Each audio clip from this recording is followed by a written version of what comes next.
This is an initial inspection of a Johnson Viking Valiant transmitter. A friend of mine just picked this up at an estate sale. He got a really good deal on it.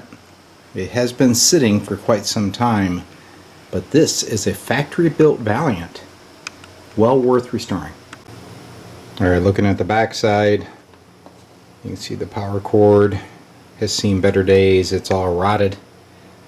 Transformers have rust on them. The chassis is grubby, but it'll clean up. This one is a factory-built unit. You can tell by the pop rivets that they used to hold the tube sockets.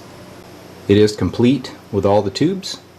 Unfortunately, it still has those 866 rectifiers, which I'll be removing and replacing with 3B 28 tubes. The rest of it looks pretty good. Let's take a look underside. Here's the bottom side of the Valiant. She looks pretty clean. Those old original paper caps are still installed. The high voltage caps, however, have been changed. This is not how Johnson did it originally.